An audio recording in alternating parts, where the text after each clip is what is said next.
Desde los albores del cristianismo, la figura del anticristo y el enigmático número 666 han sido temas de intensa especulación y temor. Pero, ¿y si las interpretaciones tradicionales de estos símbolos estuvieran distorsionadas, ocultando una verdad más profunda? Al explorar las raíces históricas y los textos antiguos, revelamos que la imagen del anticristo y la temida marca de la bestia pueden haber sido moldeadas y manipuladas a lo largo de los siglos, instigando miedo y sumisión. Podría ser que las traducciones bíblicas que conocemos hoy omiten intencionalmente detalles cruciales para mantener el control sobre los fieles. ¿Y cuál es el verdadero significado de 666, frecuentemente interpretado como un signo apocalíptico? Prepárate para cuestionar las narrativas religiosas y descubrir cómo la figura del anticristo ha evolucionado de una categoría genérica a un supervillano apocalíptico, posiblemente usado para manipular nuestro miedo al fin de los tiempos. Saludos a todos.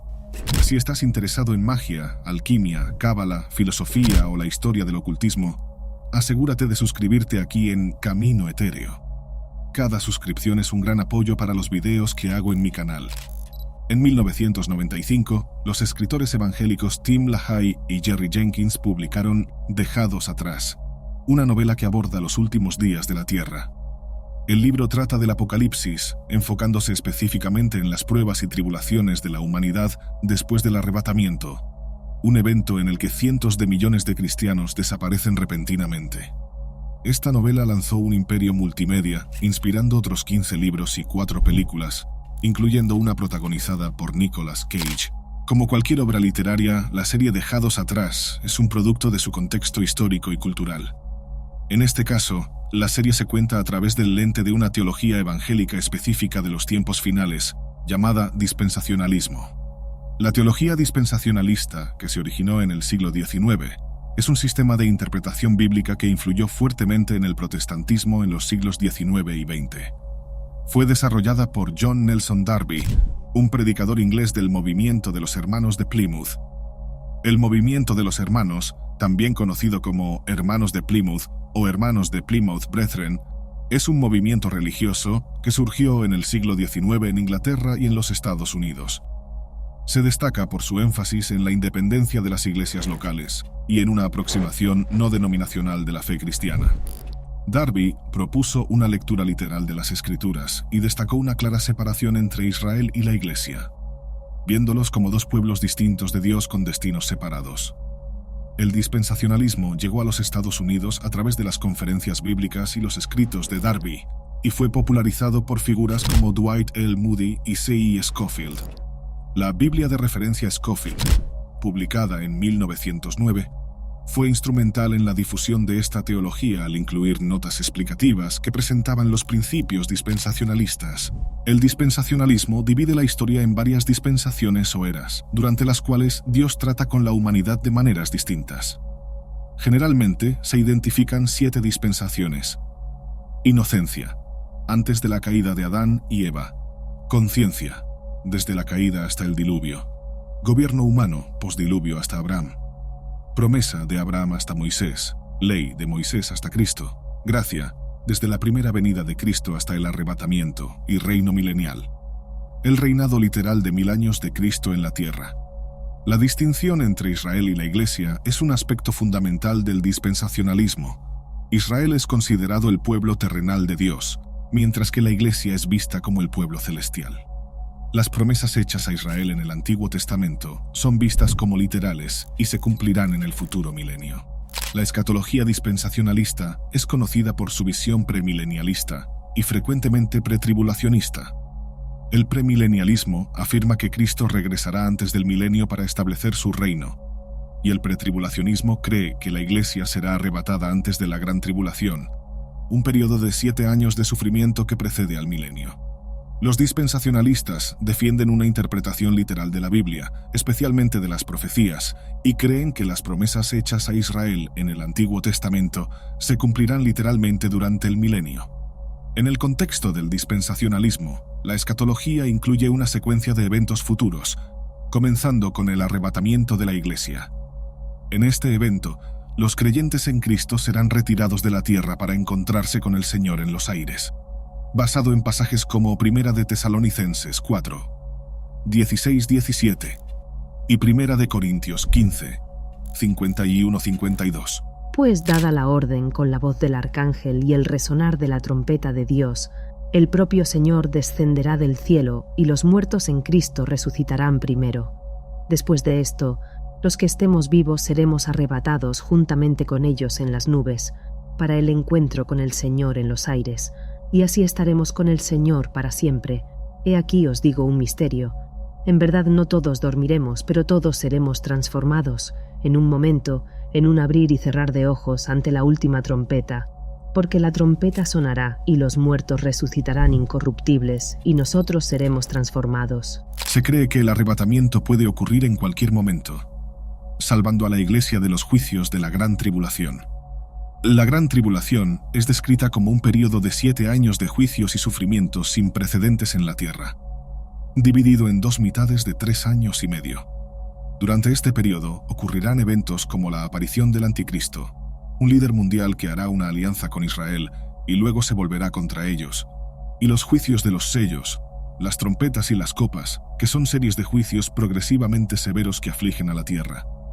Después de la Gran Tribulación, Cristo regresará físicamente a la tierra en la segunda venida, derrotando al Anticristo y sus ejércitos en la batalla de Armagedón. Este evento marca el comienzo del reino milenial, un periodo literal de 1000 años durante el cual Cristo reinará sobre la tierra desde Jerusalén. Este reino se caracteriza por justicia, paz y prosperidad, y se ve como el cumplimiento de las promesas hechas a Israel. Después del reino milenial, ocurrirá el juicio final de los muertos en el gran trono blanco, según se describe en Apocalipsis 20, 11-15. Vi un gran trono blanco y a aquel que estaba sentado en él. La tierra y el cielo huyeron de su presencia, y no se encontró lugar para ellos. Vi también a los muertos, grandes y pequeños, que estaban en pie delante del trono. Entonces fueron abiertos libros. Aquellos cuyos nombres no estén en el libro de la vida serán lanzados al lago de fuego. Finalmente, Dios creará un nuevo cielo y una nueva tierra, donde los justos habitarán eternamente en la presencia del Señor, sin pecado ni sufrimiento, y disfrutarán de perfecta comunión con Dios. En las novelas Dejados atrás, el Anticristo es retratado como un político rumano llamado Nicolae Carpatia, que busca restaurar el orden mundial a través del poder de las Naciones Unidas. Tras convertirse en secretario general de la ONU, asume poder absoluto, proclamándose el potentado supremo. Aunque este personaje es fruto de la imaginación de los autores, Carpatia, como un tirano autoritario, refleja la manera en que muchos cristianos, tanto hoy como a lo largo de la historia, han imaginado al Anticristo. El Anticristo es frecuentemente entendido hoy en día como una figura singular, a menudo política, que se opondrá o intentará sustituir a Jesús poco antes de la segunda venida. Acusar a políticos o líderes religiosos impopulares de ser el Anticristo es una estrategia polémica común a lo largo de la historia cristiana. Pero, ¿de dónde viene esta idea del Anticristo? Si el contexto histórico e intelectual de los libros Dejados atrás es la teología dispensacionalista protestante de los siglos XIX y XX, ¿cuál es el contexto original del Anticristo en las escrituras cristianas? El término griego de donde proviene Anticristo es antikristos. Este término se divide en 2 partes: anti, que puede significar contra, oponerse o en lugar de, y Christos, que significa ungido o Mesías. La etimología del término anticristo sugiere 2 maneras distintas, pero interrelacionadas, de concebir esta figura: como alguien que se opone a Cristo o como alguien que intenta sustituir a Cristo. El término anticristo aparece solo unas pocas veces en el Nuevo Testamento y no corresponde a la imagen moderna de un supervillano satánico. Es mencionado solo 5 veces y en 2 libros: las epístolas de Primera de Juan y Segunda de Juan. 4 de estas 5 menciones están en Primera de Juan, así que comenzaremos con ese libro. Primera de Juan es una carta escrita por un autor anónimo que afirma representar a aquellos que fueron testigos directos de Jesús, utilizando frecuentemente el lenguaje encontrado en el Evangelio de Juan. El autor está especialmente preocupado por crear grupos internos y externos, estableciendo límites claros entre aquellos que obedecen a Jesús y sus mandamientos y aquellos que no lo hacen. Las 2 primeras menciones al Anticristo aparecen juntas, indicando que los tiempos finales están acercándose. El escritor dice: Queridos hijos, esta es la última hora, Y como ustedes han oído que el anticristo viene, ya han surgido muchos anticristos, por lo cual sabemos que es la última hora. El uso del sustantivo singular anticristo aquí es, por decirlo menos, confuso. El autor no usa el artículo definido en el griego original, algo que la NRSV intenta reflejar traduciendo la palabra simplemente como anticristo, con la letra minúscula A, en lugar de el anticristo con el artículo definido y la letra mayúscula A. Es posible que el autor tuviera en mente algún tipo de figura del fin del mundo, pero los estudiosos son escépticos, principalmente porque el autor parece estar pensando no en una figura mítica, sino en una categoría o tipo de persona que él llama anticristo. Esto es especialmente evidente cuando dice que hay muchos anticristos, usando el plural. El escritor de Primera de Juan cree que la masa de oposición a Jesús es algún tipo de presagio. Los anticristos son humanos comunes y son peligrosos porque, bueno, hay muchos de ellos. El segundo punto que quiero destacar es que Primera de Juan aclara exactamente qué tipo de persona encaja en esta categoría de anticristo. Primera de Juan 2:22 dice: ¿Quién es el mentiroso sino aquel que niega que Jesús es el Cristo? Este es el anticristo, el que niega al Padre y al Hijo. Por lo tanto, el autor etiqueta a cualquiera que niegue que Jesús es el Cristo como un anticristo. Y más tarde, en la misma carta, en Primera de Juan 4:1-3, asocia el espíritu del anticristo con falsos profetas en el mundo, instando a los lectores a discernir cuidadosamente a quién están dispuestos a escuchar y aprender. Para el autor de Primera de Juan, el anticristo no es simplemente una categoría general. El autor parece tener personas específicas en mente, personas que eran originalmente parte de su grupo, pero que se han alejado. Ellos salieron de nosotros, pero no eran de los nuestros, porque si hubieran sido de los nuestros, habrían permanecido con nosotros. Así, el contexto histórico original de un anticristo es una polémica específica escrita por un líder cristiano primitivo contra un grupo de otros cristianos primitivos que dejaron su comunidad y que, según el escritor, niegan que Jesús es el Mesías. El autor de Segunda de Juan también utiliza anticristo como una categoría de persona. Porque muchos engañadores han salido por el mundo que no confiesan que Jesucristo ha venido en carne. Este tal es el engañador y el anticristo. El sustantivo singular, el anticristo, se usa aquí, pero se aplica genéricamente a cualquier persona que niega que Jesús vino en carne. Aunque es posible que el autor de estos dos libros conociera una tradición sobre un villano apocalíptico y esté equiparando a tales personas con esa figura mítica. Esa interpretación no es evidente y los autores no desarrollan la idea de manera más profunda. A pesar de que estos textos son ambiguos, es seguro decir que para Primera y Segunda de Juan, anticristo funciona principalmente como la palabra hereje o apóstata. Esto lleva a estudiosos como Robert C. Fuller a concluir: debemos, por lo tanto, ser escépticos respecto a la suposición habitual de que el anticristo joanino es simplemente una variante de la expectativa ampliamente establecida de adversarios intensamente malignos, como se encuentra en el Apocalipsis. El anticristo joanino se refiere a humanos apóstatas en lugar de una bestia sobrenatural. Este uso genérico del término anticristo continuó en el segundo siglo. Policarpo, un obispo de Esmirna, en Asia Menor, citó la afirmación de Primera de Juan de que un anticristo era cualquiera que negara que Jesús vino en carne para reforzar su propio argumento contra aquellos que podrían negar la realidad de la crucifixión, resurrección o juicio futuro de Jesús. Policarpo etiquetó a tales personas genéricamente como anticristos y hijos del diablo. Porque todos aquellos que no confiesen que Jesucristo vino en carne son anticristos. Por lo tanto, incluso décadas después de que el escritor de Primera de Juan comenzara a circular entre las comunidades cristianas, la idea del anticristo permaneció como una herramienta potente, pero genérica, para trazar límites entre los de adentro y los de afuera. Entonces, ¿de dónde proviene la idea del supervillano singular? A lo largo de los siglos de II y III, los cristianos comenzaron a tomar el concepto de anticristos y aplicarlo de nuevas maneras. Empezaron a interpretar el término a través del lente de otros textos cristianos para construir y expandir una figura que se opondría a Jesús en su regreso. Especialmente comenzaron a leer el concepto de un anticristo en dos libros particulares del Nuevo Testamento: la segunda carta a los tesalonicenses y el libro del Apocalipsis. En Francia, a finales del siglo II, vemos una expansión sustancial del personaje del anticristo hacia algo más cercano a las representaciones modernas. El obispo Ireneo combina el anticristo de Primera de Juan con otros pasajes bíblicos para imaginar una figura que surgiría para oponerse a Cristo al final del mundo. En el quinto libro de su tratado Contra herejías, Ireneo introduce la idea del anticristo como un falso rey imbuido del poder del diablo que llega al final para engañar a las masas.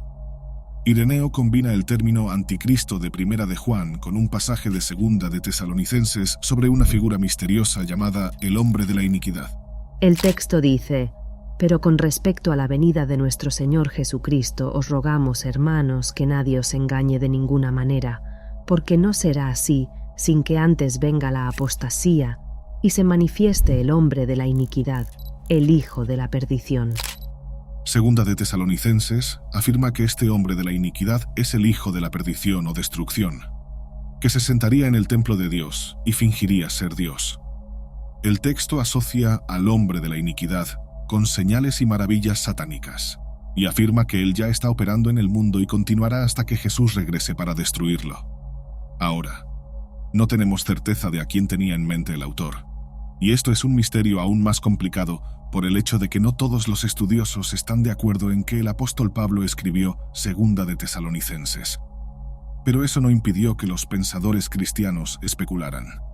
Ireneo es el primer escritor cristiano que conocemos que combina el anticristo de Primera de Juan con el hombre de la iniquidad o hijo de la perdición de Segunda de Tesalonicenses. Ireneo escribe: «Pues el anticristo, estando imbuido de todo el poder del diablo, vendrá no como un rey justo, ni como un rey legítimo en sumisión a Dios, sino como un impío, injusto y sin ley, como un apóstata, concentrando en sí mismo la apostasía satánica, y poniendo de lado ídolos para persuadir a las personas de que él mismo es Dios». Esta combinación de textos e ideas ayudó a moldear la imagen del anticristo como una figura singular y poderosa que se opone directamente a Jesús. A través del trabajo de Ireneo y otros pensadores, la figura del anticristo evolucionó de una idea genérica de opositores de Cristo a un supervillano específico que engaña a las masas con señales satánicas y reivindica divinidad. Esa interpretación resonó a lo largo de los siglos, influyendo profundamente en la teología cristiana y la imaginación popular sobre el fin de los tiempos. A partir de esto, podemos ver que Ireneo sugiere que el anticristo es una figura dotada de poder satánico que habitará en un templo reconstruido en Jerusalén y se declarará Dios encarnado en oposición a Jesús. Ireneo también combina estos pasajes bíblicos con la profecía sobre el Hijo del Hombre en el libro de Daniel. Allí, el escritor de Daniel vislumbra 4 bestias, una de las cuales tiene 9 cuernos regulares y un pequeño cuerno. Mientras que el libro de Daniel probablemente se refiere a los 10 reyes del Imperio Seleucida, relevantes para su propio contexto histórico durante el período helenístico, Ireneo argumenta que ese pequeño cuerno es el hijo de la perdición de Segunda de Tesalonicenses y el anticristo de Primera de Juan. Él imagina que el anticristo, construido a partir de estos 3 textos, reinará en la tierra por 3 años y medio hasta que Jesús lo destruya. Finalmente, Ireneo hace una interpretación más importante al desarrollar la figura del anticristo, extrayendo del libro del Apocalipsis. Y si sabes algo sobre el libro del Apocalipsis, sabrás que Ireneo tenía mucho material para trabajar. Él argumenta que el escritor del libro del Apocalipsis, Juan de Patmos, se refiere al anticristo a través del número llamado el número de la bestia, 666. Pero Ireneo argumenta que el referente de 666 es mucho más ambiguo. Ireneo ofrece algunas sugerencias de nombres que podrían ser representados por ese número. Él lanza nombres como Latinus y Titan como posibilidades, pero descarta estas sugerencias y afirma que, si Dios quisiera que los cristianos supieran la identidad del anticristo venidero, Él no habría ocultado el nombre en un enigma numerológico. Esta combinación de textos e ideas ayudó a moldear la imagen del anticristo como una figura singular y poderosa que se opone directamente a Jesús. A través del trabajo de Ireneo y otros pensadores, la figura del anticristo evolucionó de una idea genérica de opositores de Cristo a un supervillano específico que engaña a las masas con señales satánicas y reivindica divinidad.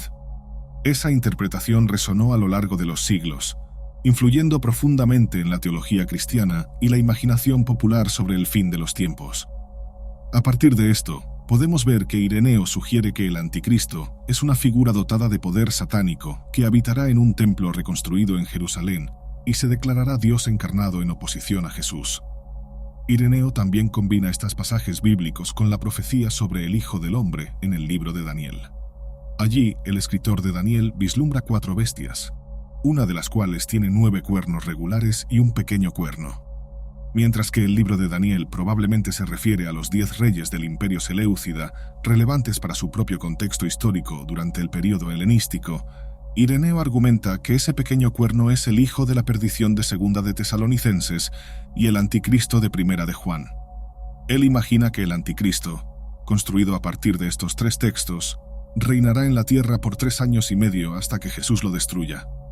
Finalmente, Ireneo hace una interpretación más importante al desarrollar la figura del anticristo, extrayendo del libro del Apocalipsis. Y si sabes algo sobre el libro del Apocalipsis, sabrás que Ireneo tenía mucho material para trabajar. Él argumenta que el escritor del libro del Apocalipsis, Juan de Patmos, se refiere al anticristo a través del número llamado el número de la bestia, 666. Pero Ireneo argumenta que el referente de 666 es mucho más ambiguo. Ireneo ofrece algunas sugerencias de nombres que podrían ser representados por ese número. Él lanza nombres como Latinus y Titan como posibilidades, pero descarta estas sugerencias y afirma que, si Dios quisiera que los cristianos supieran la identidad del anticristo venidero, Él no habría ocultado el nombre en un enigma numerológico. Aquel que tenga entendimiento calcule el número de la bestia, pues es el número de un hombre, y su número es 666. Nota que aquí Juan no está hablando sobre Satanás ni sobre un demonio, él está hablando de algo que llama bestia y de un hombre. Entonces, ¿quién es este hombre? Los estudiosos generalmente están de acuerdo en que el libro del Apocalipsis es una crítica extensa al Imperio Romano. En el capítulo 13, la bestia es vista como una representación del propio Imperio Romano, una institución maligna que esclaviza al mundo. Las cabezas de la bestia son interpretadas como los emperadores romanos. 666 se piensa que es un código secreto para el más malvado de todos los emperadores, Nerón. Tomemos el nombre griego de Nerón, Nerón Caesar, encontrado en varias monedas griegas de Nerón, y escribámoslo en letras hebreas. Tanto los griegos como los judíos del primer siglo creían que cada letra tenía un número correspondiente. Suma los valores de esas letras y obtendrás 666. Parece extraño, pero créelo. Esta era una práctica muy común en el mundo antiguo, llamada gematría. Aquí tienes algunos ejemplos. Un grafiti en una pared en Pompeya dice: «Amo a la mujer cuyo número es 545». Cualquier persona que pasara por Pompeya y leyera este grafiti no sabría exactamente a quién se refería, pero definitivamente reconocería el número como gematría. Autores griegos mencionan la gematría todo el tiempo. Por ejemplo, Estratón de Sardes, un famoso poeta griego del segundo siglo, demuestra en uno de sus epigramas que conoce la gematría y que tiene mucho tiempo libre. El ano y el oro tienen el mismo valor numérico. Lo descubrí casualmente mientras calculaba. Y él tiene razón. La palabra griega para ano y la palabra griega para oro tienen el valor de 1570. Por lo tanto, la gematría de ninguna manera era una práctica marginal. Todos la utilizaban, ya fuera escribiendo el nombre de su amor en una pared, componiendo epigramas humorísticos o escribiendo apocalipsis místicos y alucinantes. Desde muy temprano en la historia del cristianismo, Nerón es visto como el archivillano del cristianismo. Historiadores de la Iglesia primitiva, como Eusebio, e historiadores romanos, como Suetonio, mencionan a Nerón persiguiendo violentamente a los cristianos, quemándolos vivos en Roma. Quien escribió el libro del Apocalipsis tenía una venganza contra el Imperio Romano y veía a Nerón como uno de los mayores males de la tierra. No sabemos exactamente por qué. Algunos estudiosos piensan que el libro fue escrito justo después de las persecuciones de Nerón en Roma, lo que haría que el libro fuera sorprendentemente temprano. Otros piensan que el libro fue escrito más tarde, en el primer siglo, bajo el reinado de Domiciano. Pero no sabemos si esto es cierto, ya que no hay evidencias de persecuciones durante el reinado de Domiciano. De cualquier manera, esto demuestra que las tradiciones en torno a Nerón datan de muy temprano en la historia cristiana. La conexión entre 666 y Nerón se fortalece aún más con el capítulo 13, versículo 3. Una de las cabezas de la bestia parecía haber tenido una herida mortal, pero su herida mortal fue sanada.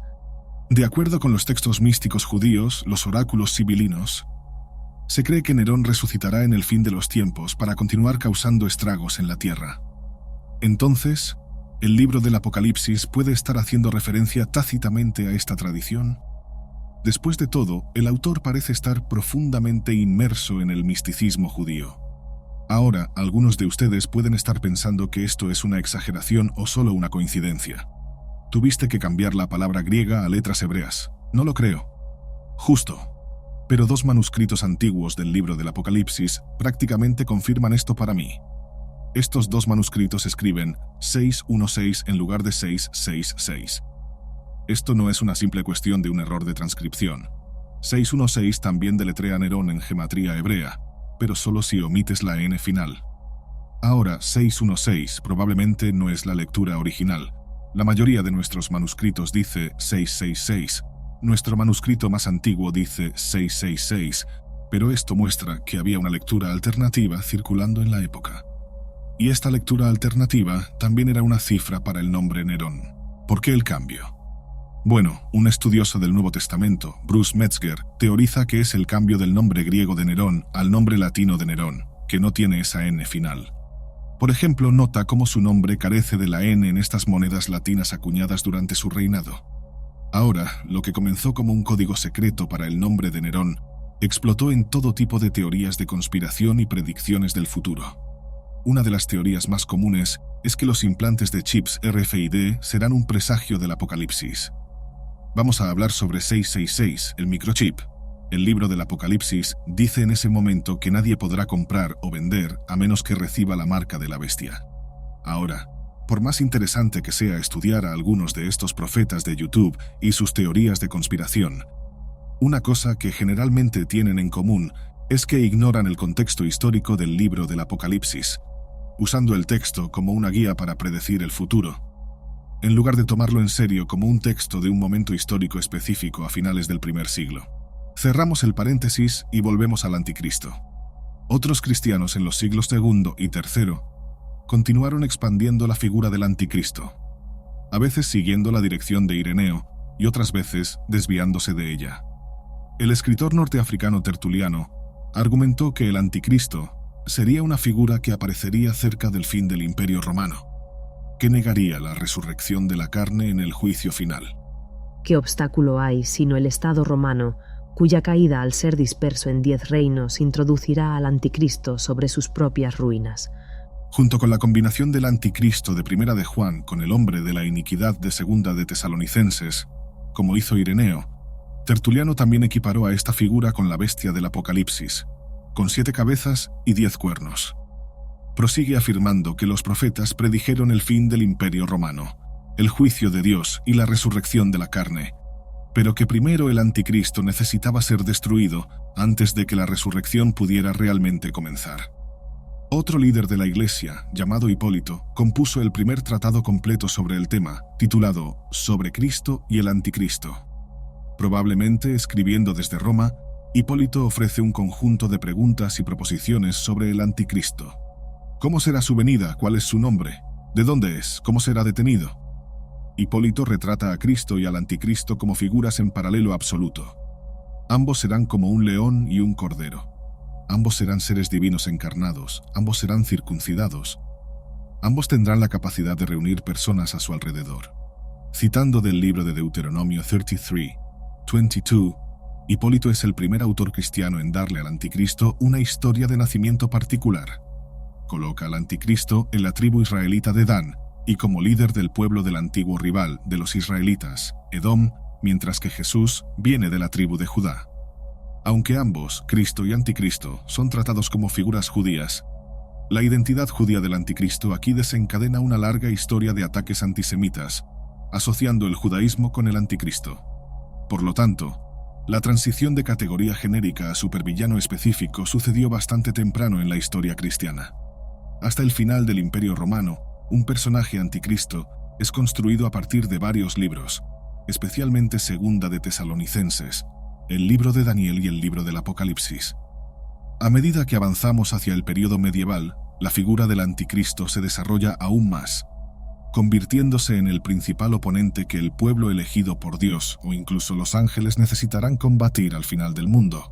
Tal vez una de las narrativas más influyentes del Anticristo en el período medieval provenga de la Sibila Tiburtina, un texto antiguo fuertemente editado y expandido por cristianos medievales. En la Sibila Tiburtina, la Sibila es la hija del rey troyano y es llevada a Roma para ofrecer una visión a los miembros del Senado romano.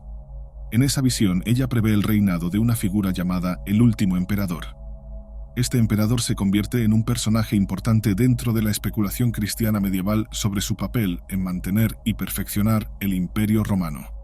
La Sibila prevé que el último emperador se llamará Constante y que destruirá todos los templos paganos y convertirá a las masas al cristianismo antes de ser confrontado por el Anticristo. Basándose en la especulación cristiana primitiva, el Anticristo de la Sibila es un hombre judío de la tribu de Dan y es el hijo de la perdición mencionado en 2 de Tesalonicenses.